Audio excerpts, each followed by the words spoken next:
Շնորհակալ եմ, ես ձեր վերջին հարցին անդրադարձած տերության, այսինքն ես չեմ անդրադառնա ինստիտուտների, որոնք առ ոչինչ են կամ գոյություն չունեն։ Նորից եմ ասում, ես չեմ ճանաչում որևէ վիրտուալ կառավարություն կամ մտածածին կառավարություն, որը ինչ-որ իրավական ակտեր է ընդունում։ Բոլորին պարզ է, որ դրանք առ ոչինչ ակտեր են կամ, չգիտեմ, ինչ-որ շրջանակի սփոփելու կամ իրենց գոյությունը կամ ներկայությունը ևս մեկ անգամ մատնանշելու համար է արվում, իրենց գործն է, կարծում եմ սա իմ քննարկելու բանը չէ, եթե կարիք լինի, որ սրան արձագանքեն իրավական մարմինները, կարձագանքեն պատկան մարմինները։ Ինչ վերաբերում է նրան, թե որպես ով եմ մասնակցել ուխտերթին, մասնակցել եմ որպես Հայաստանի քաղաքացի, որպես քաղաքացիական պայմանագիր կուսակցության վարչության անդամ եւ որպես պաշտպանության նախարար, որովհետեւ ես այս պաշտոնը զբաղեցնում եմ որպես քաղաքացիական պայմանագիր կուսակցության անդամ,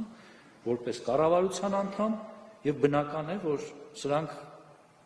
իրար հետ փոխկապակցված դերեր են եւ այդ դերից ես ոչ միայն չեմ խուսափելու, այլև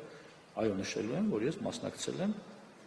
որպես նաեւ պաշտպանության նախարար, որովհետեւ ես դրան զուգահեռ նաեւ քաղաքացի եմ, նաեւ քաղաքական գործիչ եմ, հարգելի գործընկերներ, ես ուսադիրներ չեմ կրում, ես զինվորական չեմ,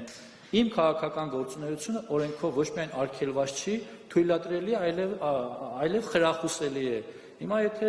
տարբեր հանգամանքներից ելնելով կամ մեր երկրի առաջ ծառացած խնդիրների բերումով ես քաղաքական գործունեությունից որոշակի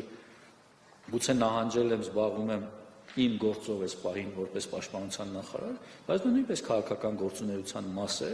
պարտադիր չի, որ ես ամեն օր հանդես գամ հրապարակային հայտարարություններով կամ հարցազրույցներ տամ։ Ես շարունակում եմ մնալ իմ դերում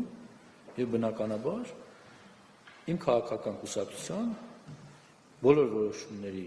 ջատագովն եմ եւ առաջ մղող։ Շնորհակալ եմ։ Բայց նաեւ ինքնիշխան տարածքի հետ կապված բազմիցս դրա մասին խոսվել է, ես ինքս նշեցի, այդ հարցը պիտի կարգավորվի սահմանազատման եւ սահմանագծման հանձնաժողովի շրջանակներում։